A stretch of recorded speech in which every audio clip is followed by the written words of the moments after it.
Hi, this is Randy Finney with Right Side of the Chart, and today is Friday, January 15th, 2021. What we're going to do in this video is take a look at the oil and gas exploration and production sector.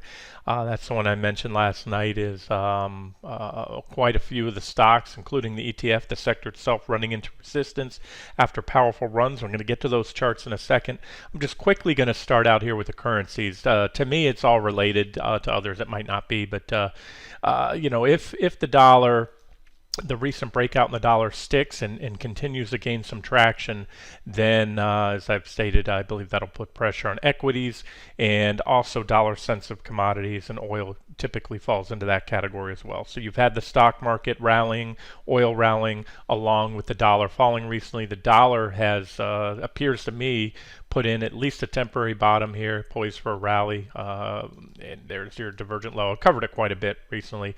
We had a breakout, couple breakouts here, back tests, and then the big breakout was right here recently above 89,939.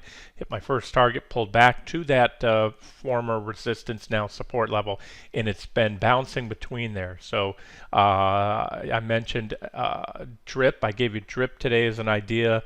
And I'll get to that chart in a second. It is the same ETF basically as XOP, except it's 3-time leveraged, whereas XOP is not leveraged, and it is an inverse ETF. And I did that because I understand a lot of people don't have the ability to short, and some of the accounts they're in and might want to profit from that. But very aggressive, work to be done. That's why I'm starting out here with the dollar. The dollar, need to see it break out.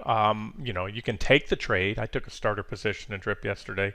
You can take that, but you want to increase the odds. You want to see this happen. You want to see the dollar continue to move up. If that happens, I believe it'll put a pressure on the equity markets. There are times where that relationship, as tight as it has been, will all of a sudden disconnect. And lately it has. The stock market hasn't fully reflected this rise in the dollar. And so that's either one of two things. It's either going to prove to be an opportunity, I believe, meaning the equities will play a game of catch up once it becomes clear to all that the dollar is rallying.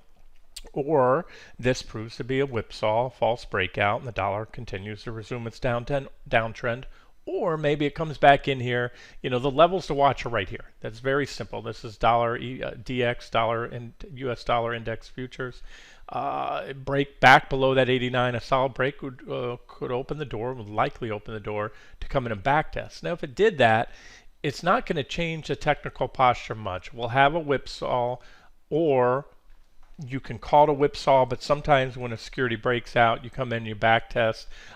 Basically, this was my main trend line. We already back test. I don't want to see that. And if we see that, it's not going to be, it shouldn't be bearish for stocks. It should be bullish for stocks. But I want to say this, that I'll follow up if and when that scenario happens, because we'll still have big divergence on the dollar index. And then the other ones, of course, I'm watching. The dollar index is a compilation of all the currencies in the basket of the US dollar index. Here's the euro. Euro has broken that T1 zone. There is some bullish divergence forming, but sometimes you get potential divergence there and it never materializes. So now that we're below that 121.53, it should open the door for move down to that next target and ultimately this third target swing zone. But again, the dollar is more important. The euro, as heavy as it is in the dollar index, I think it's 57.6% or something like that. It's over half, nearly 2/3. You still have other components in there, such as the yen, which I've mentioned. Let me pull that chart up real quick, and then we'll move on to we're going to get to these oil stocks in just a second. So you can look at like USD, JPY, that's a dollar yen. There's a breakout right there. And so again, work to be done. This needs to take out that 104. 43.90.10 level right there, and if that happens, you'll see the yen falling against the dollar rallying against the yen, and that will certainly help the dollar index, because this is the second largest component, and everything else is really a distant third, fourth, and fifth after that. So you have the euro and the yen are the big components in the dollar index. So there it is. Now let's dive into the charts, give you some trade ideas. You can again, you might be listening to my voice if you're this far into the video and say, Randy, you're crazy. I don't want to short anything. This is the strongest uptrend in years. Look, I look for bottoms and tops. I pointed XOP out as one of the most bearish sectors, and the energy sector, the oil and gas sector. First, I pointed the coals out back here earlier in the year. They ran first, and they're all up. Most of those coal trades are up anywhere. Most of them double digits, a lot of them triple digits plus. And then after that, the oil and gas sector started setting up, and they had just beautiful bullish falling wedges. XLE, and then XOP and XES. I mentioned XOP is the exploration and production companies, whereas XLE, here I'll show you. I'll just cover these in case you missed the videos. There is the bullish falling wedge right here, and that was just before the elections. It was highlighted, and then it broke out right after. And this is big oil. You have Exxon, Chevron. In fact, you have them in XOP as well. So I'm going to go over those components, but there it is. You have bullish falling wedges, positive divergence, everything you want to see, impulsive breakouts. And so they've met, had a heck of a run, hit and exceeded this the 4208 target on XLE. And I wanted to just hit on this real quick. I'm preferring right now to start layering into a short on XOP or a long on DRIP, because that's the inverse. I could see a little more upside, because there is a reaction high here on XLE. And here's the thing: this is very heavy. This one, this ETF alone, the bulk of it's made up of two companies, Exxon Mobil and Chevron Texaco, or Exxon and Chevron. XOM and CVX are the symbols, and so they're also components to XOP. And so if they continue to drift higher, then you could have a little more upside in XOP. I'm going to get to that one in just a second, but I don't think a whole lot, and that's why I think the risk reward is attractive. What I'm seeing here is negative divergence, the same reasoning that this was, I mentioned, is the most bullish looking of the 11 sectors in the S&P 500 back here, into early November. It was the technicals. You had this beautiful bullish falling wedge, positive divergence. We've come full circle now. We've had the rally. That bullish falling wedge and the positive divergence has played out for a 52% rally in this sector, by far the strongest in the S&P 500. And now you have almost an inverse of that. You have negative divergence right now. The uptrend line, I don't want to force one, but you could put a wedge like that. But more important is that divergence, and then resistance just overhead, and the overbought conditions. We can look at it here, and then I'll move on. We'll get to XOP. But you can see extremely overbought with negative divergence. Last time we were this overbought was right here, and you can see what happened to XLE. And you go back in time for years, and then you were that overbought right here, and that marked a major top right there. That divergent high. We came in, put a equal or slightly lower high, and that was the catalyst for the next leg down in a secular bear market. Make no mistake about it. You go back for years. This is XLE. Energy stocks peaked in 2014, and they've been in quite a bear market since. So this is a bear market rally that we just caught on the long side, and now I think it's time to either start taking profits or if you're aggressive, go short. Now let's dive into XES real quick, and then we'll look at XOP. XES, that's your oil and gas equipment and services ETF. So these are the three I watch for the oil and gas sector. XLE, of course, the big one, XES, and then XOP. You can see I have XES at minor resistance around 55.44. There was a reaction high, a little bear flag right there. Big resistance up here. So I'm very much open to the possibility that, like I said, on XLE and this one, that you could rally up a little bit more from yesterday's highs. That would be about another 15%, and it'll be a considerable rally. However, sometimes you don't make it to those those key resistance levels. If a lot of nervous, you get a lot of profit taking, the herd mentality shifts, and most importantly, crude oil, which I'm going to get to in a second. If that reverses, then the energy stocks will fall. So that's XES. Also potential divergence. Now here's the thing. Maybe I'm early on the XOP short. Again, it's certainly aggressive. I made that super clear. It's an extreme counter trend trade. I mean, these stocks are in a strong uptrend. So shorting them right now is extremely aggressive and it's a counter trend trade, but an objective case can be made, as I'm going to get to in a second, on XOP. But I just wanted to show you kind of the bigger picture and let you know that it's not a hard sell right now. And that's mainly because I don't have all the big components again, XOM, Chevron, Texaco. I do have it at resistance, by the way. There's a big, nice resistance here, about 49.66. We had a momentum fueled overshoot. It's actually a layer, resistance zone, several resistance lines, but that's what XOM looks like. So at resistance, but with additional levels overhead in case this rally goes a little longer. But again, to me, it's, when I say minimal upside, relatively minimal. In Chevron, I see about maybe 8%, but it's at pretty good resistance now. And again, these two that I just showed you, again, are big oil, and they are components of XOP as well. So that's why, and that's the one I'm focused on, XOP. Or like I said, if you want to use a leverage ETF that's inverse, DRIP. So there it is. A lot of, there's a big old gap right there as well. So that's how the sector looks. Potential divergence, as I said, not yet confirmed, and it may not be confirmed. Sometimes these things just keep going up, up, up, up, up, up, and we could burn through there. But if we do, we're going to get to pretty significant resistance. Again, not too far overhead. Now let's look at the crude oil. I know I'm covering a lot here, and then we'll look at not all, but some of the individual components, the XOP, along with that sector ETF. This is CL. These are crude oil futures, 60-minute chart, negative divergence building. And just as when you trade the gold mining stocks, you'd be completely remiss not to track gold.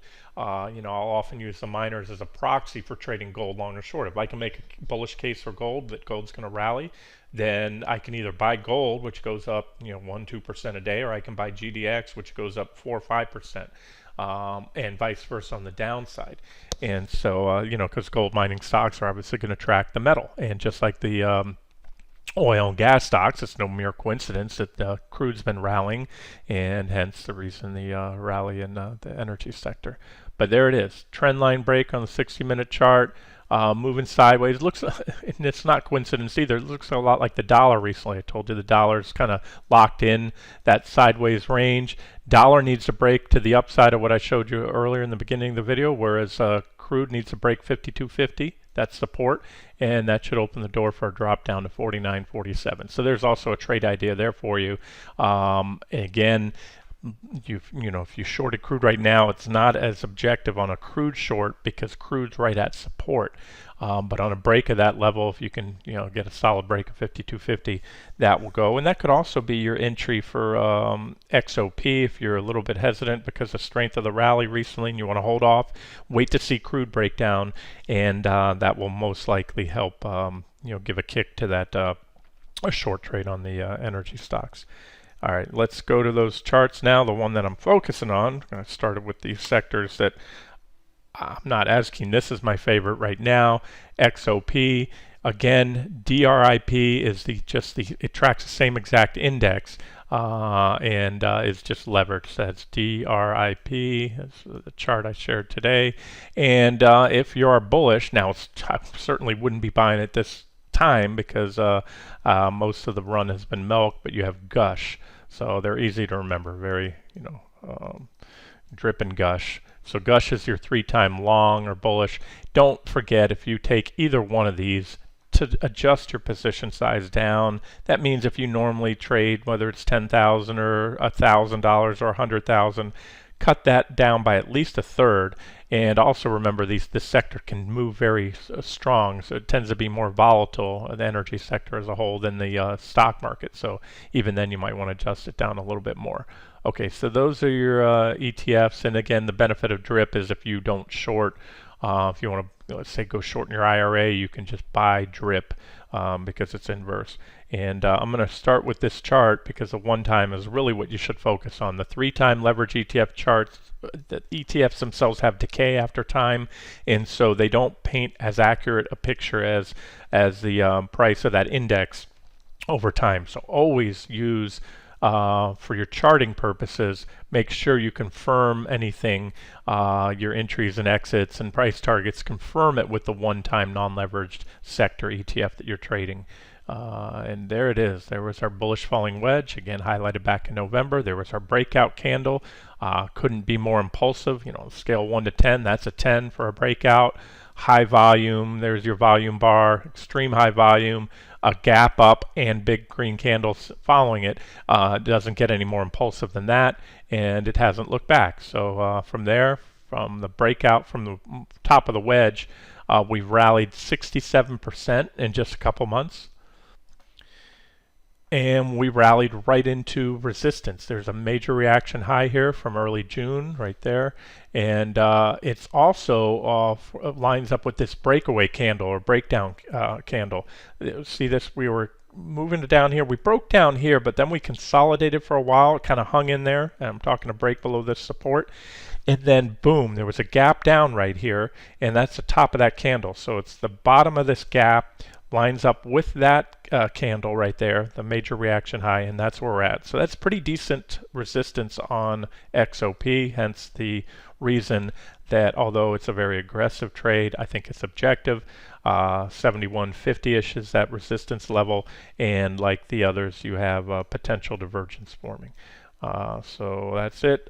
Swing targets, if you're a swing trader, well, you can see a trend line right here. Let me highlight this. I gave you 60-minute targets on the 60-minute chart of drip, but if you want to swing trade XOP, if you want to go short, that a pullback to backtest the trend line, and then you also have support just below price support. There was an upside target at 56.31. It was resistance. It was hit and then back tested successfully. So those would be two potential swing targets right there. Let me add one more for you right now in case you want to use XOP. Right about here. And I added that line because I see a nice reaction high here on the trend line, but also, came in at that price, and then we broke it and then back tested it right there. So there's a couple reactions there. Also reaction here on the top of this little flagging action. So that would be your targets right there, 63.50-ish, 56.30-ish, and or the trend line, and that would constitute a drop of about 20% or so, and possibly more if we get more downside. That's why I gave you a pretty high target on a drip. We could come all the way back here to this 47.44 level, especially if that trend line gives way. That's pretty. It's a decent trend line. You have what I consider minimal number of reactions, 3 reactions on it so far. So we'll see. If we get a 4th reaction, if we came back in and back tested it and then took off, well, that should have been a line tool or an arrow. That would be more bullish. Okay, so that's the whole basis for it, guys, again. And then finally, down here, as I said, the potential but still unconfirmed divergence and overbought conditions. In a bear market, remember, that's what these guys are in. You don't get tied up in that whole 20% up or down thing. Although this rally, from the recent lows has been 83%. Again, all you have to do is go back to a long-term chart, which I just did here, a weekly chart, and you can just visually see this is a bear market. What happens? Some sectors go up and down more than others. So that whole 20% rise constitutes a bull market, a 20% drop constitutes a bear market. That's been around forever, and it's used for the indexes primarily. It doesn't really apply to sectors like the marijuana stocks or biotechs or, oil and gas, things that move up, and miners. Those things move up and down 20% within, sometimes a few days, some of those sectors. So I just wanted to talk on that real quick. Okay, let's dive into the charts of the individual stocks, and we'll wrap it up. Okay, there are 41 components or stocks within XOP, so I'm not going to go through them all. I'm going to start. I have my watch list just to the right of this, the area of the screen that I'm capturing here. So I'll go through these in order of market cap, descending from largest to smallest. XOM, again, the 800-pound gorilla in the sector. I already covered that one. At resistance. Overbought. The last time we were this overbought on XOM was right here. Again, when you get overbought in bear markets, it typically doesn't stay overbought for very long. Plus, this was an extreme reading. It was above that 70 level. These levels reversed just shy of the 70 level. So this and this, where we're at now and where we were back here on this high before ExxonMobil fell 46%, were the most overbought readings that we have. And then you also have the potential divergence. So that's XOM. CVX, also one of the biggest components there, at resistance at 95.63, potential divergence as I talked about. And the gist of what I'm going to do here, you can take away some of these as individual trade ideas, or what I'm doing this for, one of the reasons, is confirmation. You know, if I see an ETF or a sector ETF bullish or bearish, maybe a breakout or bullish setup, I want to confirm it, because an ETF or a sector or an index like the S&P 500 is simply a sum of its parts. So I like to drill down to confirm, hey, are the majority of stocks in this sector also bullish at the same time the sector looks bullish? How about the big components? Because in this case, if Chevron and ExxonMobil don't drop, guess what? XOP is probably not going to go very far, if the, even if the others drop, because of the weightings involved there. EOG, rifle through these quick, at resistance, negative divergence. PSX, bearish rising wedge, confirmed with the negative divergence right there. Last time we had a bearish rising wedge, divergence was right here. That's it. Then you had a downtrend line. Then you had some positive divergence down there and a breakout. So it's kind of wash, rinse, repeat. Look for the bullish setups, the bearish setups, catch the big trends. Is it at resistance? No, but a lot of others are. MPC, Marathon Petroleum, at resistance 44.12, previous reaction high, big resistance too. I'll try to point that out. Some of these, have come up to these levels. There was your breakaway gap right there, or gap down, and the bottom fell out, came and back tested that level. Again, a lot of reactions there, failed there. We're trying to get above it now, but again, these divergences are building down below on the indicators. You can see their negative divergence if I put the line. Next up would be VLO, Valero Energy. I don't have much drawn on here. Some of these charts I have not mocked up yet. I just kind of eyeballed the sector. I updated a few of the trend lines. And this one really doesn't jump out. I put a line there. I've definitely put some resistance here. Why did I do it? I'm not trying to just force things here. Reaction high, reaction low, some reactions there. That previous reaction high, always a big one traders watch, and that's where we're at right now. PXD doesn't jump out at me. Not one of my favorites. Again, I'm going over this because some of these can be individual trade ideas. Ooh, Oxy looks good. Look at that nice divergence right there. Negative divergence at pretty darn good resistance, I think. You have a big old gap right there. There's the top of the gap. You have a reaction high right here. So I have a resistance zone that runs from about 24.53 up to 26.11. And again, I think there's two ways that a short entry is objective to me. It's either when a stock rallies up to resistance level where I think there's going to be a decent reaction, a pullback or reversal, or I look for a breakout or breakdown, for example, in, as I showed you a minute ago on some of these stocks, like say a bearish rising wedge pattern. I'll watch the stock, and then the objective entry comes when you break support. So again, a break of support or a rally into resistance are your, to keep it simple, objective entries. And when you can confirm that rally with overbought conditions, negative divergence, that rally into resistance, all the better. HES has, there's a resistance line I've had on this chart here for, goodness, it was created back in 2016. That's how far that resistance line goes back. A lot of reactions in the past, so there it is. CXO, this is a bullish looking chart right here overall. And again, what I'm looking for at this point in time is a pullback in the sector, but it could a tradable pullback, or it wouldn't be wasting my time and yours with the video. So that was bullish that it broke this downtrend line, but you have this negative divergence forming. So what I could see is the most likely scenario was come back and backtest the trend line. So you can swing these down, and even if it's in a larger bullish trend, you're talking probably 20% for that thing to come and backtest the trend line. There's also some support right there. I'll give you a target because that's part of this video, is to give you trade ideas. And look, like many, this one could rally up. I might be a little bit early on this trade, or I could be dead wrong. Early if these guys have another 8%. I'm measuring up from where we're at or from yesterday's highs when I pointed it out. You know, that next resistance I have up there, 74.66, and I have a resistance zone. And from yesterday's highs, that runs in about 6 to 13, 15, we'll call it 14%, 6 to 14% on this particular one. And it meshes with what I started the video out showing you on XLE and some others, the upside potential. Maybe, you know, let's say we'll call it that number, 5 to 15%, we'll round off. And so in my book, because I'm looking for much larger downsize, 5 to 15% drawdown on a 30+% trade is early. Wrong is if I short here and we go up much more than that, and then I'm stopped out. So that's I always, there's a fine line, I think, but a distinction between being early on a trade and wrong. Again, early is if you get in and either you go underwater, or maybe you don't go underwater, but the trade just doesn't pan out. It moves sideways for a while, then pans out.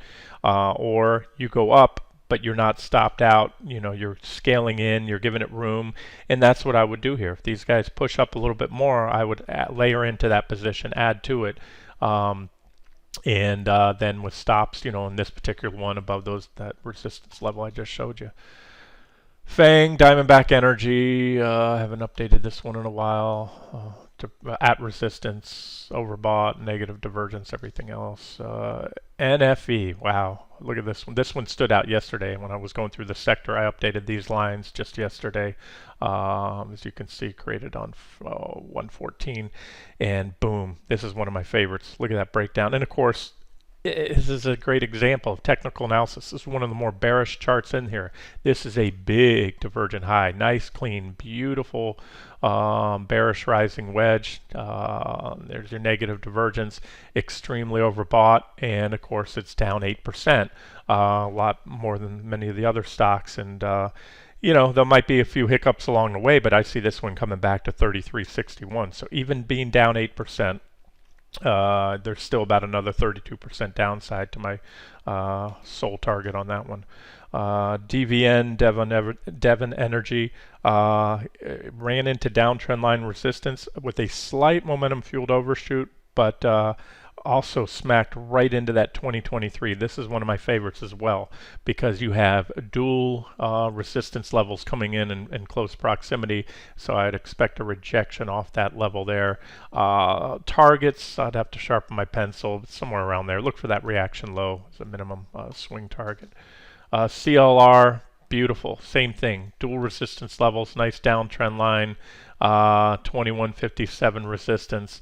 And you could swing this one down, give you an intermediate target, but I think we could probably come all the way back down, especially if the market rolls over all the way back to the bottom of this trading range here. Let me tell you what I'm seeing, what I'm talking about.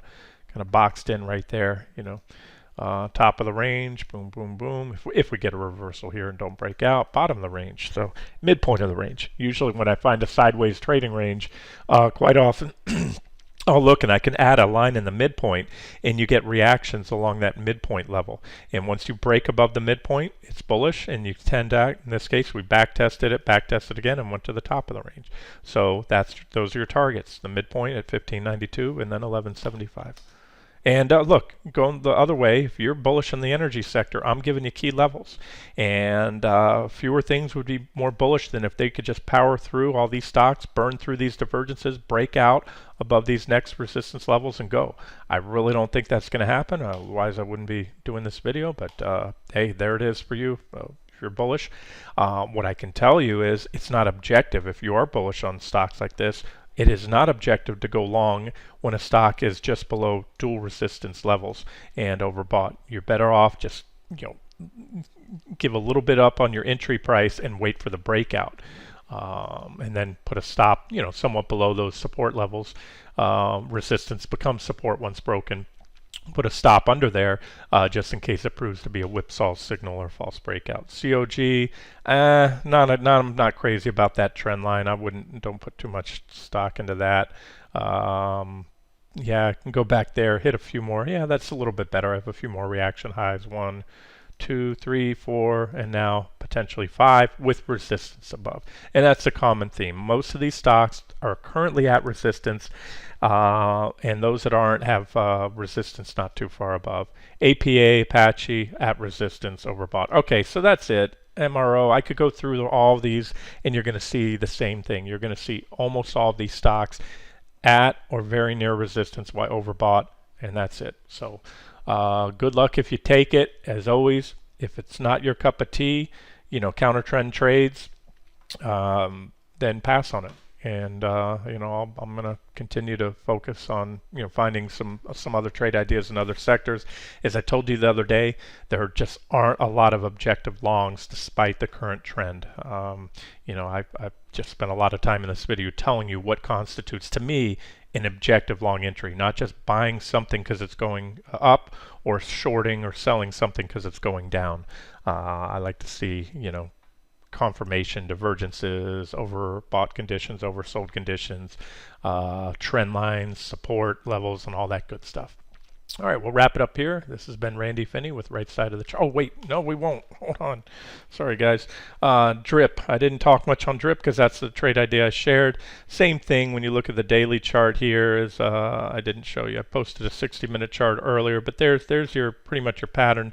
You have DRIP is going to look like XOP in reverse. So whereas XOP had negative divergence, DRIP you have a positive divergence. Now, DRIP, unlike XOP, is not. XOP was at resistance. DRIP's at all-time lows. Why? Because of the decay.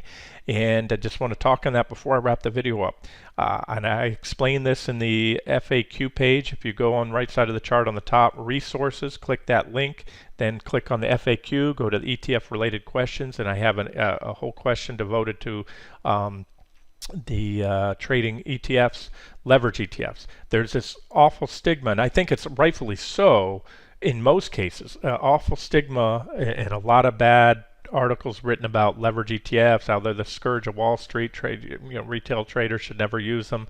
They should only be day trading vehicles.